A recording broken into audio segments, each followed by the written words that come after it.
Namo Pensi Sejah Monifo. Teman-teman, kali ini mau kasih sedikit cuplikan ceramah singkat Master Sheng Yen tentang emptiness in nature, doing good and evil without receiving.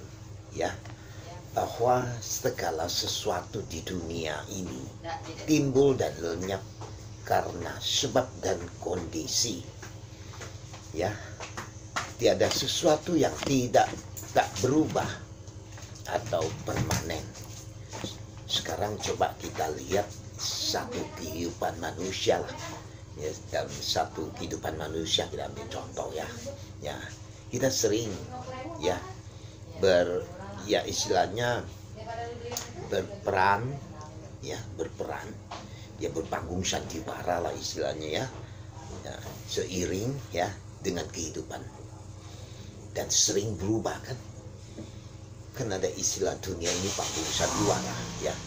Kita sering juga berperan ya, sering juga dengar orang bilang kan, gunung dan sungai dapat berubah, sifat manusia sampai mati pun susah.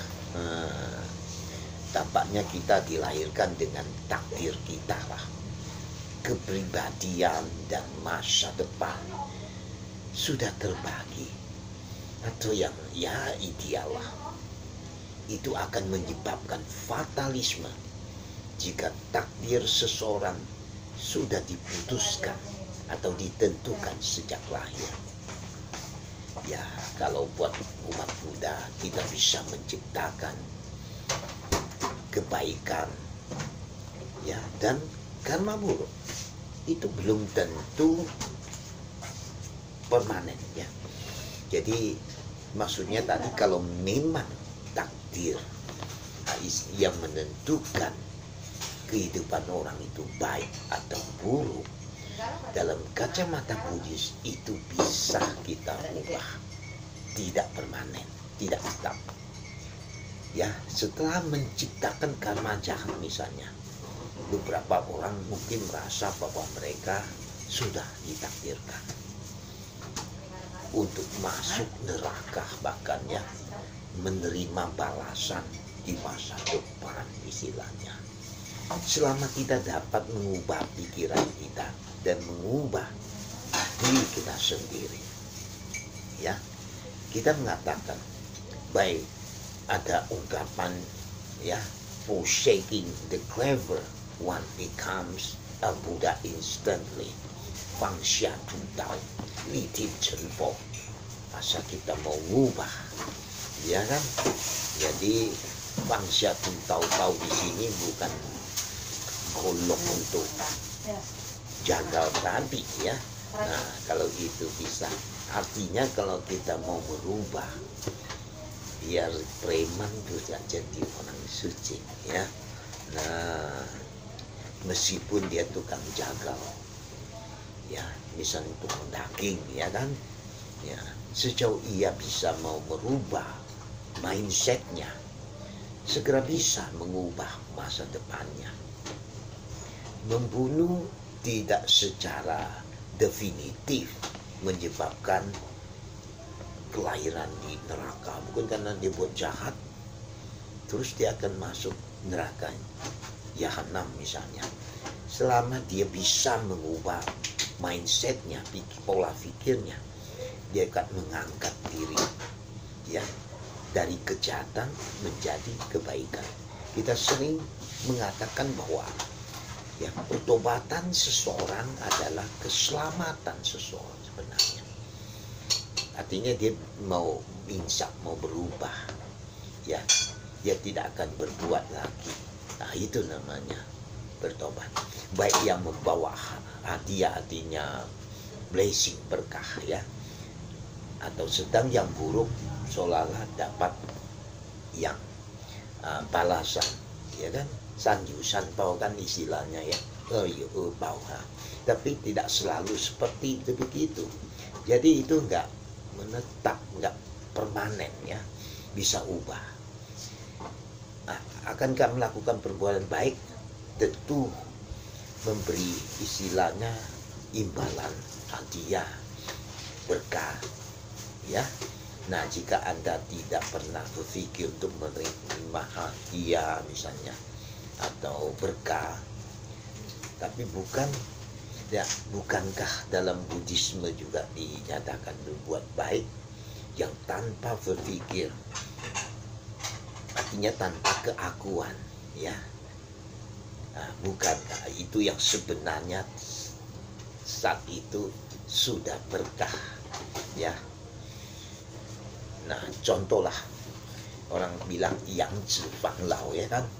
Nah, orang kan berharap punya anak misalnya supaya dia tua untuk jaga hari depannya. Nah, orang tua umumnya dia nggak mengharapkan anaknya itu nanti bagaimana mau balas jasa orang tua. Enggak, melihat perkembangan anaknya semakin dewasa dia sudah happy, ya.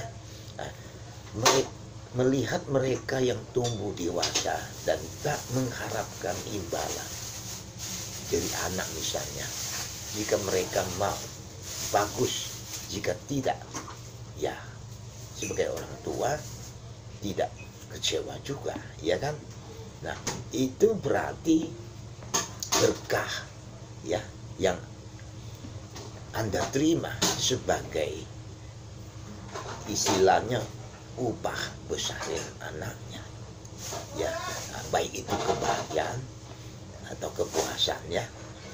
Tak perlu menerima apapun di luar itu. Tak selamanya melakukan yang baik selalu bawa yang baik, begitu juga sebelah baliknya loh, ya. Oke. Nah, ini harus diingat, ya. Nah, kalau kita nggak sangat paham tentang hal ini, wah, mana gua dibohong kan gitu.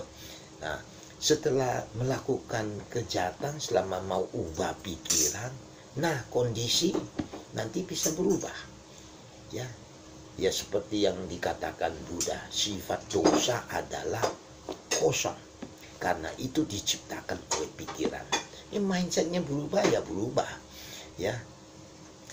Jika tidak ada pikiran keterikatan, ya tentang istilahnya keterpuasan, ya, keterpusatan diri dan sebagainya, pikiran belas kasih yang besar, ya, dan kebijaksanaan, pembahasan karma tidak benar-benar ada bagi dia.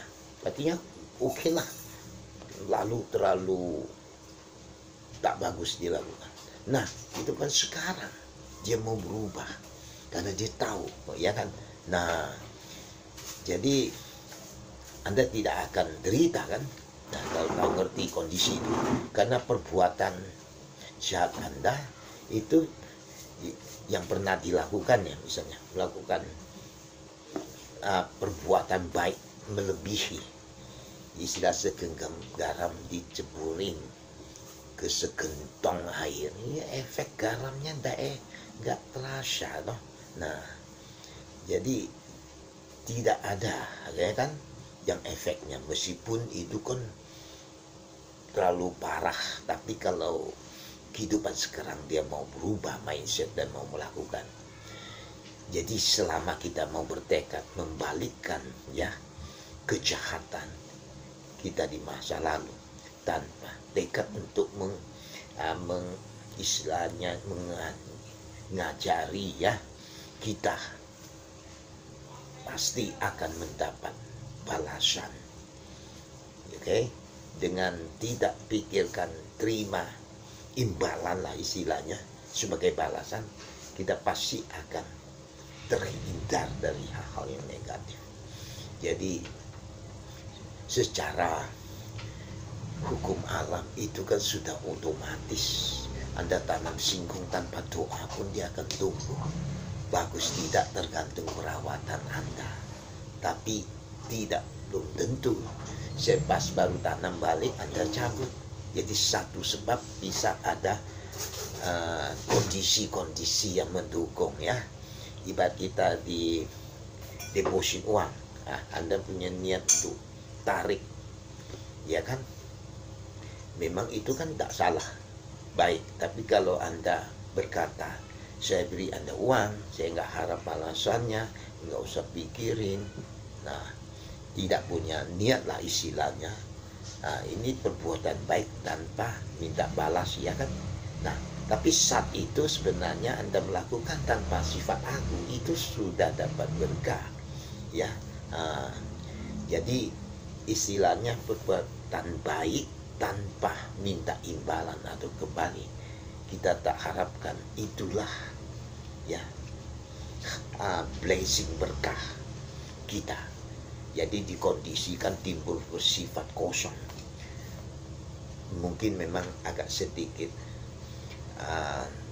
mendalam. Sebagai konklusinya, do good but seek no reward, because doing good itself is a reward. Berbuat baik tapi mencari tidak ada istilahnya berkah, ya. Karena berbuat baik itu sendiri adalah sudah berkah. Oke, thank you.